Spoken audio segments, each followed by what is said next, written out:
आजचा व्हिडिओ आवडल्यास लाईक व सबस्क्राईब करून आयकॉन बेल दाबून सर्व ग्रुपवर शेअर करायला विसरू नका। आपल्या खिशाला व घराला नफ्याची देणार झालर रंगाच्या दुनियेतील एकच नाव बर्जर पेंट। अधिकृत विक्रेते Hingane major, Berger paint, Kothari heights, Delhi वेशी जवळ, श्रीगोंदा। श्रीगोंदा तालुक्यातील सर्व मित्रांच्या साह्याने पुन्हा दिमाखात सेवेत दाखल होत आहे मित्रप्रेम संकल्प स्मार्ट। सुईपासून तर थेट गृहोपयोगी किराणा, सौंदर्य प्रसाधन, ड्रायफ्रूट सह सर्व मिळणार आता एका छताखाली। सैनिक संघटना, व्यापारी, नागरिकांचा तसेच लहान चिमुकल्यांचा आपला मार्ट म्हणजे मित्रप्रेम संकल्प स्मार्ट आपल्या सेवेत दाखल झाला आहे। एक वेळ अवश्य भेट द्या मित्रप्रेम संकल्प स्मार्ट, मांडवगण रोड, श्रीगोंदा, जिल्हा अहिल्यानगर। नमस्कार, आपणा सर्वांचं दक्ष टाइम 24 लाईव्ह मध्ये सहर्ष स्वागत। आपण आज आहोत पिंपळगाव मध्ये। खरं तर पिंपळगाव हे गाव एकूणच या गटामधलं कोळगाव, घारगाव, पिंपळगाव ही मोठी गाव आहेत की ज्या ठिकाणी खरं तर निर्णयात्मक मतदान हे होतं आणि ते जे ठरवतात तोच उमेदवार एका अर्थाने निवडून येतो। हा आतापर्यंतचा इतिहास आहे। खरं तर आता पंचायत समिती, जिल्हा परिषद निवडणुकांचं पडघम वाजू लागलेलं आहे, तेव्हा अनेक कार्यकर्ते इच्छुक आहेत। या ठिकाणी आपल्याबरोबर दिनुकाका पंधरकर यांचे चिरंजीव, खरं तर ते ॲडव्होकेट आहेत, मयूर पंधरकर। त्यांच्या काय भावना आहेत ते आपण समजून घेऊयात। तुमचा अल्पसा परिचय या ठिकाणी प्रेक्षकांना द्या। नमस्कार, मी ॲडव्होकेट मयूर दिनकरराव पंधरकर, राहणार पिंपळगाव पिसा, तालुका श्रीगोंदा।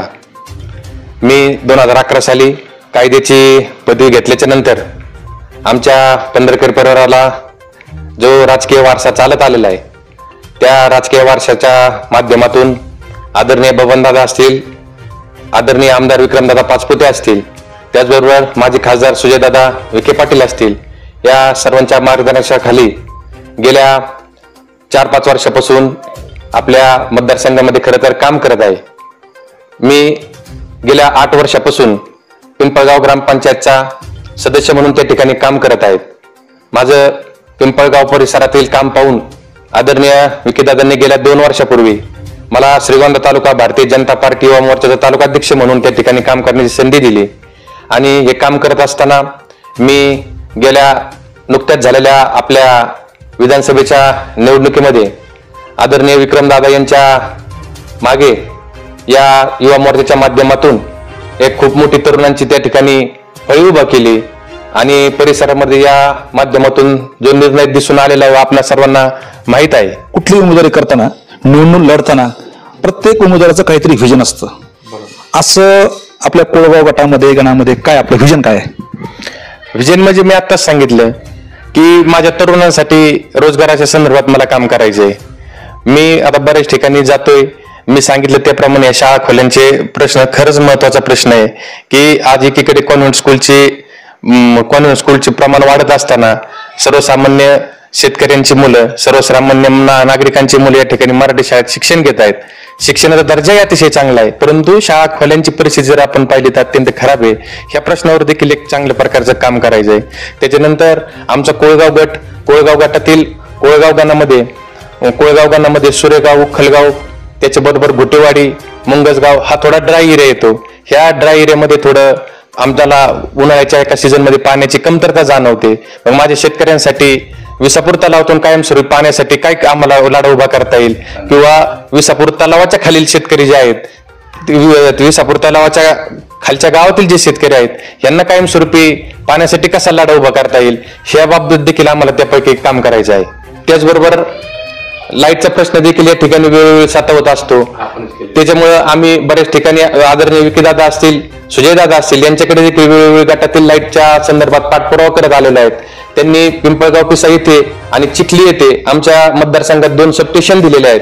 त्याचबरोबर घारगावमध्ये देखील एक प्रस्तावित आहे आणि ज्या ठिकाणी आता आमच्या लाईटच्या अडचणी येत आहेत त्याबाबत सुजयदादा असतील, विक्रमदादा असतील यांच्या माध्यमातून पाठपुरावा करून शेतकऱ्यांचा लाईटचा प्रश्न सोडवण्यासाठी देखील आम्हाला त्या ठिकाणी काम करायचं आहे। कुठलेही काम करताना, उमेदवारी करताना, निवडणूक लढताना किंवा त्या मतदारसंघात फिरताना आपल्या पुढे आव्हाने असतात। अशी कोणती आव्हानं आता आपल्या येत्या काळामध्ये समोर असतील? आपल्या परिसरामध्ये शिक्षण सुविधा या ठिकाणी उपलब्ध नाहीये। मग आपल्या परिसरामध्ये उच्च माध्यमिक शिक्षणाचं किंवा कॉलेजची मागणी कशी करता येईल आपल्याला, किंवा ही विद्यार्थ्यांना आज जर उच्च शिक्षण घ्यायचं असेल तर नगरला जावं लागतंय किंवा पुण्यासारख्या ठिकाणी जावं लागतंय. तर मग याच्यासारखा प्रश्न जर आपल्या कोळगाव सारख्या परिसरामध्ये जर कुठं काय करता आलं तर यासाठी देखील आपण प्रयत्न करण्यासाठी विकीदादा असतील, सुजयदादा आबा असतील यांच्या माध्यमातून आपण प्रयत्न करणार आहोत.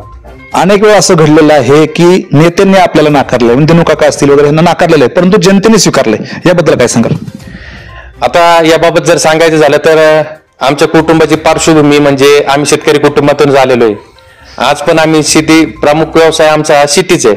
शेती सोडून आमचा कुठला व्यवसाय नाही. परंतु आमच्या आजोबांपासून आमचे आजोबा स्वर्गवासी श्रीरंगनाथ बाबा पंधरकर यांचा श्रीगोंदा कारखान्याच्या उभारणीमध्ये मोलाचा सहभाग आणि वाटा होता. तेव्हापासून आमच्या कुटुंबाला राजकीय दिशा मिळालेली आहे. जरी त्या काळापासून जरी आम्हाला कधी पद नसेल मिळालं तरी आम्ही सर्वसामान्य जनता असेल, सर्वसामान्य नागरिक असतील, यांच्या प्रत्येकाच्या सुखादुखात, त्यांच्या अडीअडचणीत, त्यांच्या कुठल्याही प्रश्नात आम्ही नेहमीच सहभागी राहतो. मग गेले 5-5 वर्षिक लढण्याची आम्हाला त्या ठिकाणी संधी मिळाली. त्याच्यामध्ये पहिल्यांदा आईला सभापती म्हणून काम करण्याचं, पहिली महिला सभापती म्हणून काम करण्याची संधी मिळाली. त्याचबरोबर काकांना जिल्हा परिषद सदस्य म्हणून एकदा काम करण्याची मिळाली. परंतु 2 वेळा आमचा त्या ठिकाणी तांत्रिक पराभव देखील झाला. परंतु ज्या काळामध्ये आमचा तांत्रिक पराभव झाला त्या काळामध्ये देखील आमचं कुटुंब समाजापासून कधी बाजूला गेलं नाही, समाजाच्या अडीअडचणीपासून बाजूला गेलं नाही. अगदी रात्री 12 वाजता जरी कोणत्या कार्यकर्त्याचा किंवा कोणत्या नागरिकाचा फोन आला, कुठली अडचण आली तर आमचं कुटुंब नेहमीच त्या ठिकाणी उपलब्ध 24 तास राहिलेलं आहे. त्याच्यामुळं वरच्या कोणत्या नेत्याने जरी आम्हाला नाकारलं तरी सर्वसामान्य जनता ही नेहमीच आमच्या पाठीशी उभी राहिलेली आहे. त्याचं कारण म्हणजे असं सांगायचं झालं तर गेले 5-5 वर्ष जे आम्ही जिल्हा परिषद असेल किंवा पंचायत समितीच्या निवडणुका करत आलो त्यावेळेस प्रत्येक वेळी आमच्या प्रतिस्पर्धी हा एकतर कारखान्याचा चेअरमन असेल किंवा कारखानदार असेल किंवा शिक्षण सम्राट असेल, अशा प्रत्येक वेळी मोठ्या उमेदवाराबरोबरच आम्हाला निवडणूक करण्याची वेळ आलेली आहे.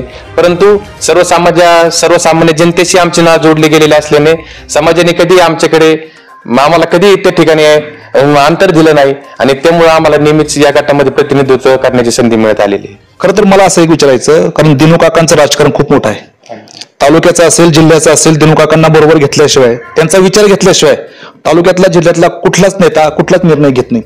मग असं असताना म्हणजे दिनू काकांच्या शब्दाला वजन असताना खरं तर दिनू काका इथं मोठ्या शालेय संस्था वगैरे काढू शकले असते, परंतु असं घडलं नाही. काय नेमकं कारण याचं? आता ह्या मुद्द्यावर सांगायचं झालं तर विषय असा आहे, अशा गोष्टी करायच्या असत्या तर आदरणीय काकांनी, बबनदादा असतील किंवा सुरुवातीच्या काळामध्ये शिवाजी बापू होते, यांच्याकडे जर शब्द टाकला असता तर नक्कीच एखादी संस्था किंवा एखादा कारखाना करण्यासाठी त्यांनी देखील मदत केली असती.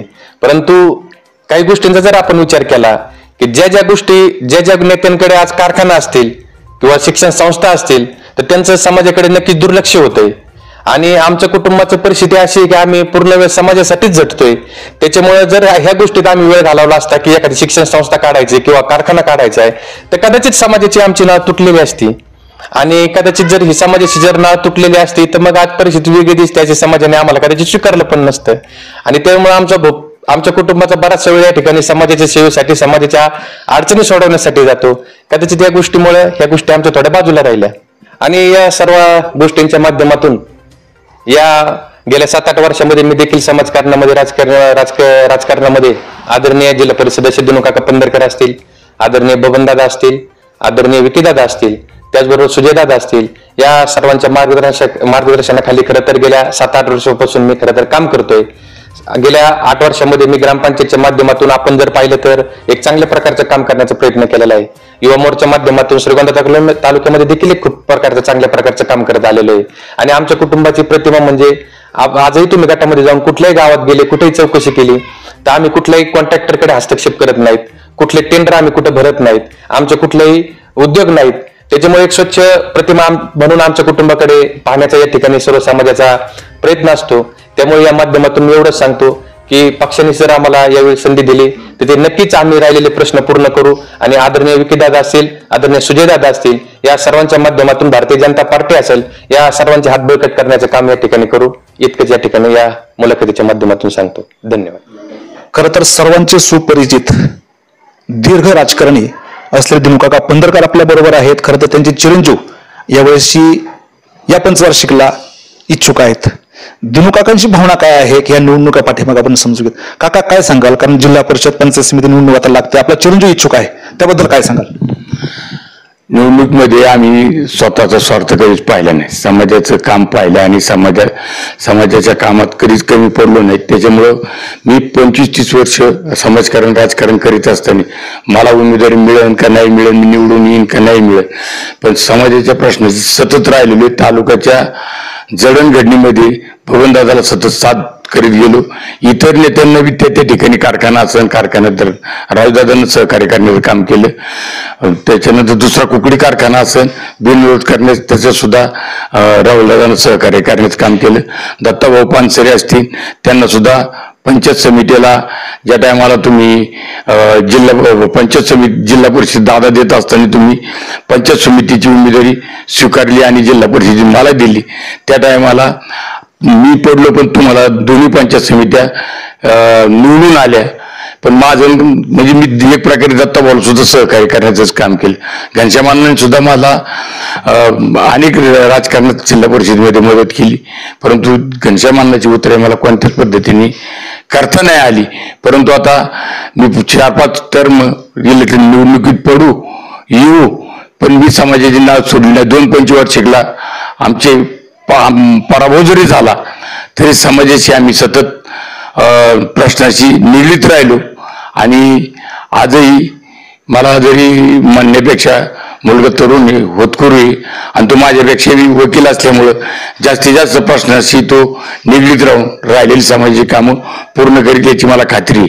गावागावात अनेक ठिकाणी शाळेच्या खोल्या, इतर कामं, मग तुमचे रस्ते असतील करण्याचं काम मी केलं. दवाखाने असतील, पशुवैद्यकीय दवाखाने असतील, प्राथमिक मिनी आरोग्य केंद्र असतील, हे सुद्धा करण्याचं माझ्या माध्यमातून मी निश्चितपणे ते पूर्ण झालेले आहेत.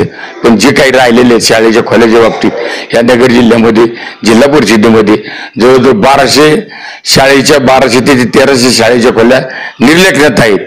आणि त्या ठिकाणी खऱ्या अर्थानं आपल्या तालुक्यात आपल्या गटात जास्तीत जास्त खोल्या निर्लेखनातल्या दूर करून तिथं नवीन इमारती कशा उभ्या राहतील, त्या मंजुऱ्या कशा आणतील, हे काम पुढची पिढी म्हणजे मयूर निश्चितपणे करील याची मला खात्री आहे. आणि त्याला अडीअडचण वाटली तर माझा अनुभव त्याच्या पाठीशी निश्चितपणे राहील. मला असं म्हणायचं, खरं तर तुम्ही आतापर्यंत इतरांच्या ठिकाणी सावड घातली, आता सावड फेड करण्याची वेळ आहे का? कुणी करू नाही करू, पण समाज ती सावड निश्चितपणे फेड करीन असा मला विश्वास आहे. उद्या आता जिल्हा परिषदेची उमेदवारी, पंचायत समितीची उमेदवारी द्यायची.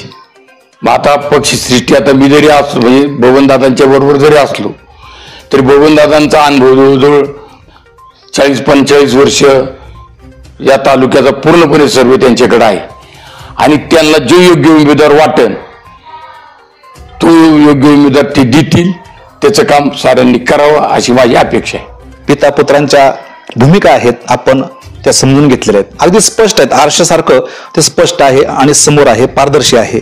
खरं तर नक्कीच असे तरुण उमेदवार जे सुशिक्षित आहेत, ज्यांना समाजाची नाळ आहे, त्यांचे ते प्रश्न समजतात, सोडवण्याची कला त्यांच्याकडे आहे. नक्कीच पक्षश्रेष्ठी किंवा पक्ष त्यांची दखल घेतील आणि उमेदवारी देतील अशी अपेक्षा सर्व नागरिक करत आहेत. श्रीरंग साळवे, दत्ता जगताप, द टाइम 24 साठी श्रीगोंदा, अहिल्यानगर.